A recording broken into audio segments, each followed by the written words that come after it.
कपड़े धोने वाली बहू।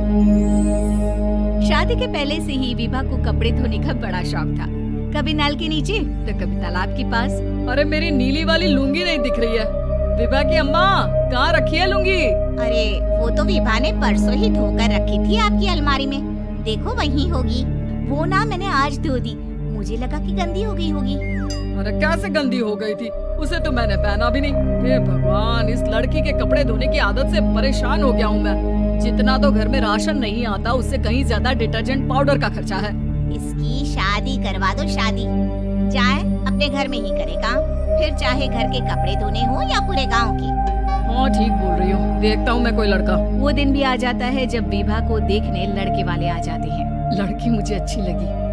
होने वाली सास कहती है, बेटी अगर कुछ पूछना है तो पूछ लो।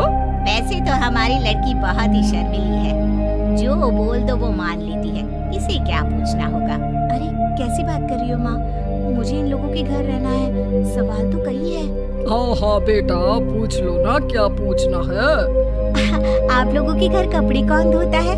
सास का मुंह बन जाता है। देखो अगर तुम ये कहना चाहती हो कि तुम्हें कपड़े धोने नहीं आते तो सुन लो, कपड़े मैं ही धोती हूँ, लेकिन तुम्हारे आ जाने के बाद मैं रुमाल तक नहीं धोऊंगी। अरे चुप रहना भाग्यवान, बहू बेचारी घर आई नहीं, उसे डराना शुरू कर दिया। वो क्या है ना बिटिया, अभी तक तो ये कल्लू की माँ ही धोती थी, लेकिन अब तुम्हारे पापा तो दहेज में वॉशिंग मशीन देंगे ही।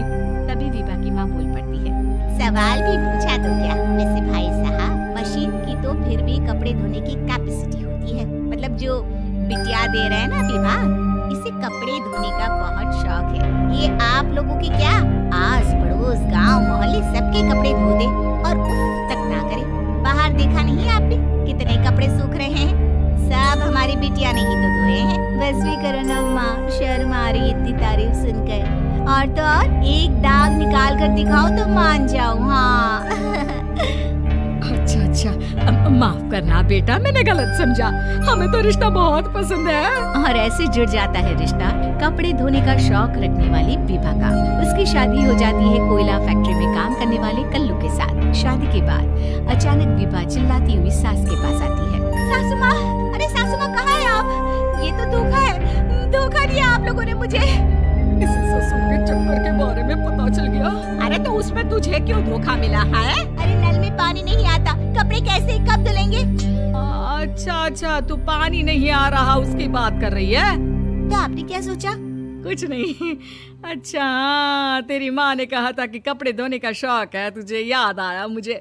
शौक शौक बोलकर कपड़े धोने वाले मेरे जुनून को कम ना आके सासू माँ, कपड़ा धोना मेरा गुरूर है। तभी पति भी वहाँ आ जाता है। अभी अभी मैंने इसे सनी देओल की फिल्म दिखाई है, उसी के डायलॉग मार रही है माँ। अच्छा सुन, साफ साफ बता रही हूँ, पानी सुबह 4 से 6 और शाम को 10 से 12 आता है, समझी? विभा टाइमिंग सुनकर हैरान हो जाती है। ये क्या भूतों का मोहल्ला है? सुबह 4 बजे उठकर कौन कपड़े धोता है? 4 बजे टंकी में पानी जाता है, फिर सारा दिन धोना ना, किसने मना किया? अरे कैसे बात कर रही है? 200 लीटर की टंकी में कितने कपड़े धो लूंगी मैं? सुबह ही उठ जाऊंगी मैं। अब क्या था, विभा सुबह 4 से लेकर रात के 12 बजे तक कपड़े ही धोती रहती। एक रोज सास पड़ोस से निकलकर कहीं जा रही होती है कि साथ वाली कहती है, हाँ कल्लू की माँ, जरा ये बताओ कि 2 साड़ी है, 2 ब्लाउज और एक पेटीकोट और एक नाड़े वाला लंबा कच्छा। हाँ तो? अरे तो क्या, कितना लोगी धुलाई ये बताओ। धोबन दिख रहे हैं हम क्या? हमारे पति सरकारी नौकरी से अभी अभी रिटायर हुए हैं और बेटा सुपरवाइजर है कोयला फैक्ट्री में। धोबन समझ रखा है हमें।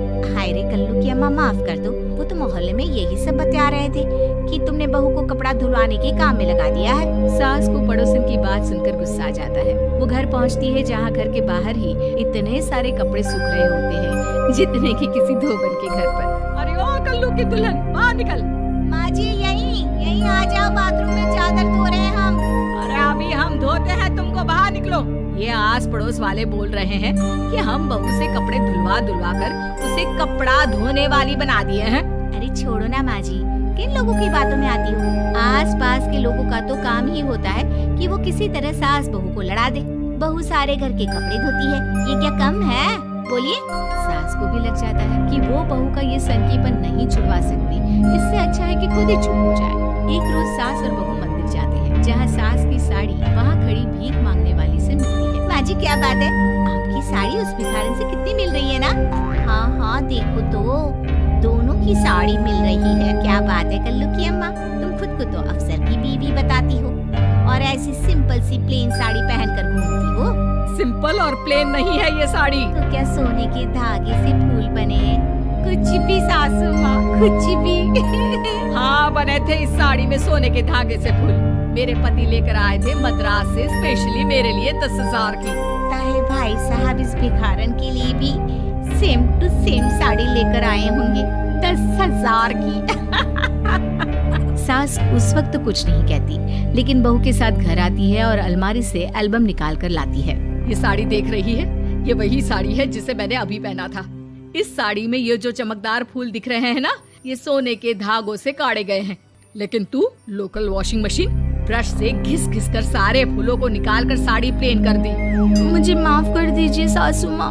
और तो और, जब मैंने तुझे तेरी गलती के लिए कुछ नहीं कहा, लेकिन तूने तो सबके सामने मेरा मजाक ही बना दिया। क्यों? बहू को समझ में आ जाता है कि अब से उसका कपड़े धोना बंद।